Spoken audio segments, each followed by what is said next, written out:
बोलत असताना मला असं वाटतं की यामध्ये भावना असायला हवा, श्रद्धा असायला हवी, देशाबद्दल प्रेम असायला हवं. सत्ताधारी आणि विरोधक म्हणून या बिलावर बोलण्यापेक्षा ज्या पद्धतीमध्ये देशाची सुरक्षा महत्त्वाची आहे, ज्या पद्धतीमध्ये देशाचं संविधान महत्त्वाचं आहे, ही भावना मनामध्ये ठेवून आपण या बिलावरती जर चर्चा केली तर मला वाटतं निश्चितपणे या बिलाचं महत्त्व या राज्याला, या देशाला लक्षात येईल. माझे सन्माननीय मित्र अभिजितजींनी बोलले की टायटल बरोबर नाही. मला वाटतं अभिजितजी, टायटलपेक्षा भावना महत्त्वाच्या आहेत.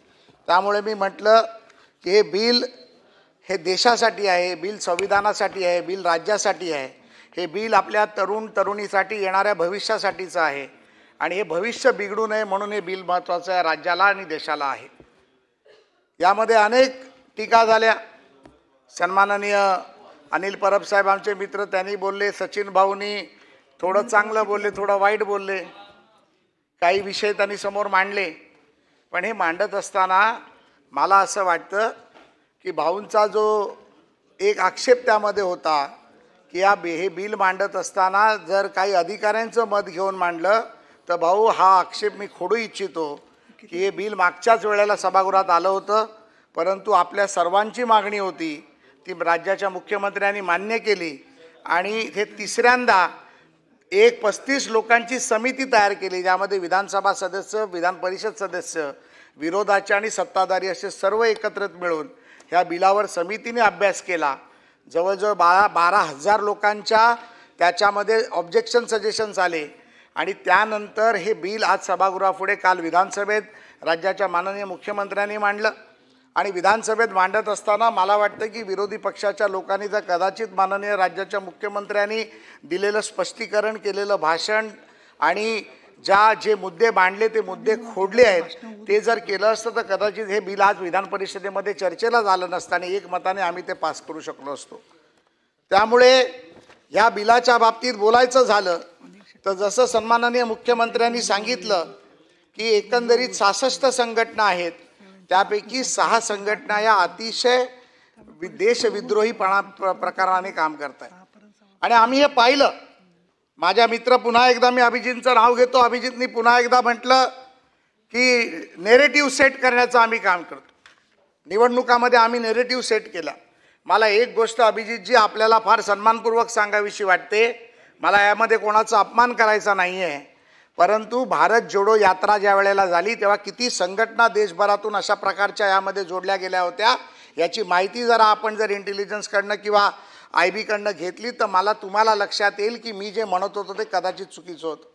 त्यावेळेला संविधानाच्या नावाखाली संविधान बदलणार, खिशामध्ये लाल कोरी डायरी ठेवून संविधानाच्या नावाखाली सर्वसामान्य जनतेची, आंबेडकरी चळवळीतल्या जनतेची दिशाभूल करण्याचं काम जर कोणी केलं तर त्या भारत जोडो यात्रेमध्ये असलेल्या डाव्या विचारसरणीच्या नक्षलवादी संघटनांनी, नक्षलवादी गटांनी केलं. त्यामुळे गावागावामध्ये जाऊन बैठका घेऊन दलित चळवळीच्या लोकांना गुमराह करून या देशामध्ये मोदी जर पुन्हा निवडून आले तर देशाचं संविधान बदलून टाकतील, संविधान घालून टाकतील, अशा प्रकारची भूमिका केली. आणि आमचे गरीब भारतातले जनता आणि गरीब आंबेडकरी चळवळीतली जनता त्याला बोलली आणि ते तुमच्या मागे उभं राहण्याचा प्रयत्न केला. हा नक्षलवाद होता. सभापती महोदय, या माध्यमातून मग दंगली घडवायच्या, या माध्यमातून छोट्या मोठ्या गोष्टी करायच्या. सन्माननीय माझे मित्र प्रवीण दरेकरांनी या गोष्टी सांगितल्या की एखाद्या मोर्चामध्ये घुसायचं, त्या मोर्चामध्ये घुसल्यानंतर त्या मोर्चाला काळा डाग कसा लागेल याचा प्रयत्न करायचा. आज सभागृहामध्ये सन्माननीय माजी मुख्यमंत्री आता नाही आहेत, ते गेले, नाही तर मला त्यांना देखील सांगायचं होतं की ज्या कैलासवासी शिवसेना प्रमुखांनी शिवसेना बनवली, या विचारधारेला मारूनच ही शिवसेना बनली. आम्ही पण लालबाग परळमध्ये लहानाचे मोठे झालो. सचिन भाऊंना माहिती आहे, आम्ही सचिन भाऊ एकत्र नसलं पाहिजे असं नाही. विचारधारा मारून माझं चुकीचं काय, मी याच्यामध्ये स्पष्टीकरण अजून पुढे जाऊन देऊ शकतो, अजून पुढे जाऊन देऊ शकतो स्पष्टीकरण. तुम्हाला मान्य आहे का सर? मारून म्हणजे काय म्हणायचं? हा, मारून म्हणजे विचारधारा वेगळी करून केलं. पराभूत करू असं म्हणायचं. सभापती महोदय, अनिल परब मला साथ देतील याच्यामध्ये.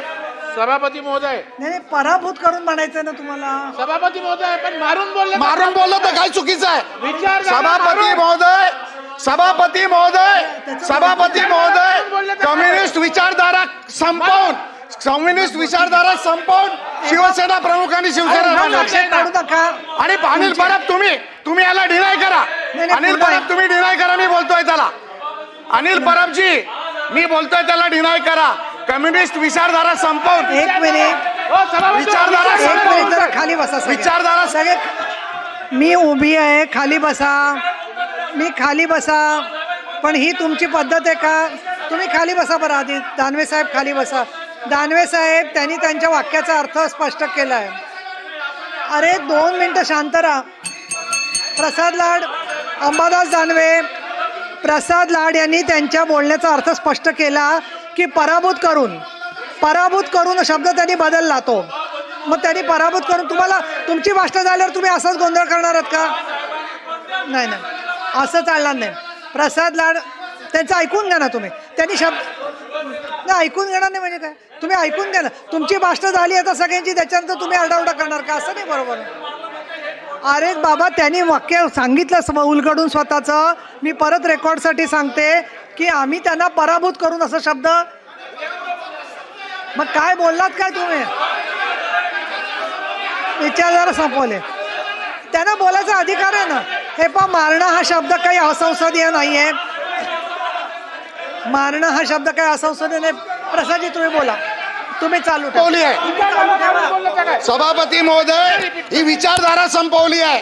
ही विचारधारा संपवून शिवसेना स्थापन झाली. आता विचाराची 1966चा इतिहास काढा. सभापती महोदय, 1966चा इतिहास काढा. नक्षलवादी विचारधारा संपवण्याचा काम शिवसेना प्रमुखांनी केला. सभापती महोदय, हे नक्षलवादी विचारधारेला खतपाणी घालतायत. नक्षलवादी विचारधारेला खतपाणी घालतायत. सभापती महोदय, हे मी खपवून घेणार नाही. अनिल परब साहेबांनी उत्तर द्यावं मला. हे शिवसैनिक नाहीत. त्यांचं पूर्ण ऐकून मला दिलं तर. सभापती महोदय, ऐकायला तर सभापती महोदय, मी तुम्हाला सांगतो, शिवसेना प्रमुखांची शपथ घेऊन सांगतो. त्यांचं झालं की तुम्हाला देते 2 मिनिटं खाली. सभापती नाही, अनिल परब साहेब तुम्ही सांगा. बोलले नाही, त्यांनी त्यांचे विचार मांडलेत ना. तुम्ही उगाच आरडाओरडा काय करता? काय चाललंय? पण मध्येच असा आक्षेप घ्यायची पद्धत नाहीये. विधेयकात काहीच आक्षेपार्ह बोलले नाही येत ते. प्रसाद लाडाला पूर्ण करू द्या ना. प्रसाद लाडाला पूर्ण त्यांना बोलू द्या ना. त्यांचं पूर्ण करा ना. बरं बोला, दानवे बोला. चला. सभापती महोदय, आता माझा अधिकार. सभापती महोदय आणि हे पहा दानवे साहेब, तुम्ही 1 मिनिटं म्हणजे 1 मिनिटं बोला. परत 1 मिनिटं म्हणजे थोडक्यात बोला. मी 1च मिनिटात बोलतो. बोला. माझा मुद्दा एवढाच आहे. शांतता ठेवा, खाली बसा. सभापती महोदय, माझा मुद्दा एवढाच आहे की यांचं पोटातलं ओठात येतं हे असं बोलले. शिवसेना प्रमुखांनी ज्या विचारसरणीला मारलं म्हणजे काय? म्हणजे याचाच अर्थ त्या विचारसरणी विरुद्ध हे बिल आहे का? हे बिल त्या आपण नक्सलाइट विषयी बोलतो का वेगळ्या विषयी बोलतोय? आपण नक्सलाइट विषय बोलतो का? कोणत्या विषय बोलतो? हा माझा मुद्दा. तुम्ही शिवसेना प्रमुखांनी दादा तिघांची आरडाओरडी करायची नाही ऍक्च्युली तुम्ही. तर मग मला बोलू, मग ते असं काही बोलणार का? शिवसेना प्रमुखांनी या विचारसरणीला मारणार. कोणत्या विचार? नक्सलाइट विरुद्ध आहे ना हे बिल. तुम्ही असं काय करता? बरं झालं का दानवे साहेब तुमचा नक्सलाइट विरुद्ध बिल? दानवे साहेब तुमचा आक्षेप. सभापती महोदय, हे बिल कशा विरुद्ध आहे? नक्षलवादाविरुद्ध आहे. हे नक्षलवादाविरुद्ध हे कसं बोलतात? बरं ठीक आहे. नाही चला, आमचा या बिलाला सभापती महोदय विरोध आहे. आमचा विरोध आहे या सगळ्याला. आमचा विरोध याला. मी 10 मिनिटासाठी सभागृह स्थगित करते. 10 मिनिटासाठी कामकाज थांबवलंय. 10 मिनिटासाठी थांबवलं.